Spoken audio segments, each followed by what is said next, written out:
Pag-aralan ng wasto, panatiling sariwang hangin.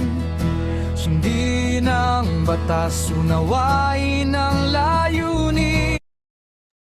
Sabi po sa DAO 2014-02 entitled Revised Guidelines for PCO Accreditation, particularly Section 5, PCO Accreditation based on categorization of establishment.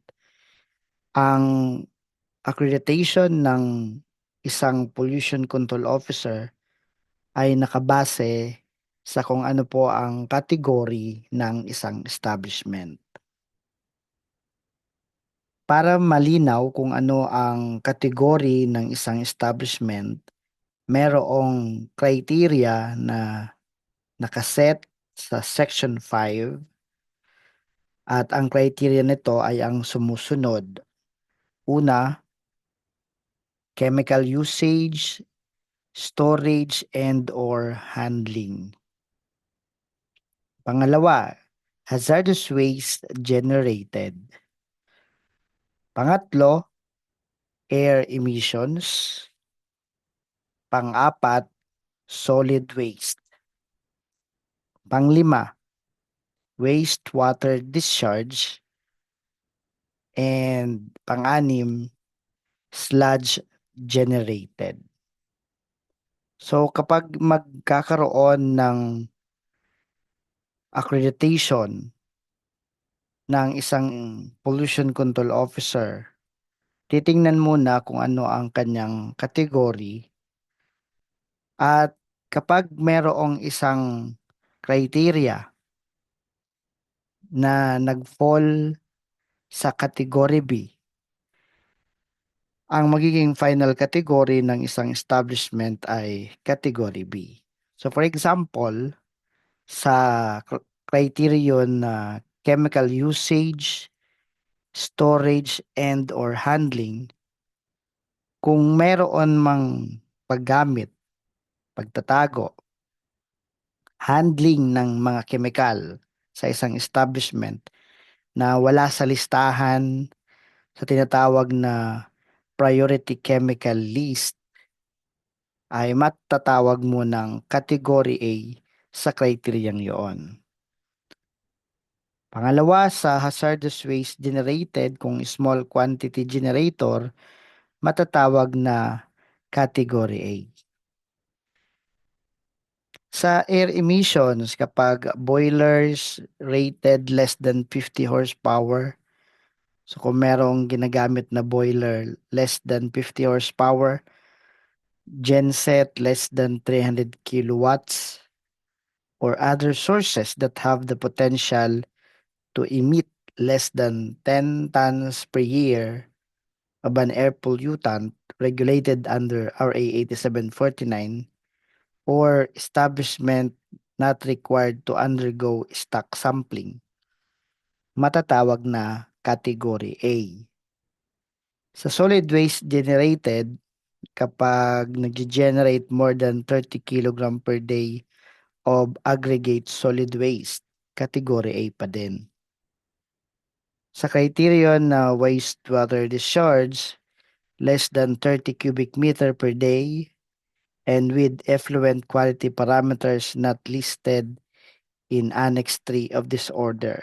Yan yung tubig mo hindi contaminated ng mga heavy metals like mercury, arsenic, cadmium, chromium, ganyan.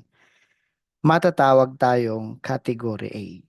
Sa kabilang banda, pagka merong mga chemical, using, storing, and or handling chemicals which are listed in Annex 1, yung priority chemicals, na sabi dito nasa Annex 1. Kung titingnan mo ang Annex 1,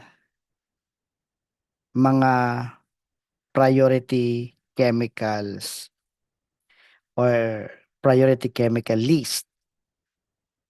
So kapag meron kang raw material, ingredient, product na merong priority chemicals, pasok ka sa Category B. So ito yung 48 chemicals. Pwede mo namang siyang i-search sa internet, 48 priority chemical list. So yung iba, pagdating sa hazardous waste generated, pag large quantity generator, ibig sabihin more than 10,000 kilogram in a year, accredited transporter, accredited TSD, mga category B ito. Yung mga merong ginagamit na boiler, more than equal or more than 50 horsepower, genset equal or more than 300 kilowatts, or other sources of air pollution emitting equal or more than 10 tons a year. Yan yung category B. Sa solid waste criterion, pag meron ka ng centralized MRF, solid waste treatment or processing facilities, or sanitary landfill or project with sanitary landfill, matatawag kang category B. Sa wastewater discharge, kapag equal to or greater than 30 cubic meter ang isang araw, category B na. Or with effluent quality parameters listed in Annex 3. So, ibig sabihin yung wastewater mo, yung effluent, yung palabas na sa ating system, treatment system, sa ating facility, merong arsenic, cadmium, chromium, cyanide, lead, mercury, PCBs, formaldehyde. Matatawag tayong category B. At pagka category B, ibig sabihin, nasa medium to high risk industry na tayo niyan. Like itong sino ba namang gumagamit ng mga heavy metals. Yung ating mga wastewater with influent BOD equal or more than 3,000 milligram per liter. In the case of textile, beverage, dairy industry, yan, mga matataas ang mga BOD value niyan. Hindi pa natitreat yan, mataas na yung BOD value. Transporter, treater of wastewater, sewage, and septage. Yan, mga category B. At yung mga transporter or treater ng sludge. So ito yung categorization ng establishment at dyan nakabase ang accreditation ng isang pollution control officer. And kapag mayroon kang isang criteria na nag-fall sa category B,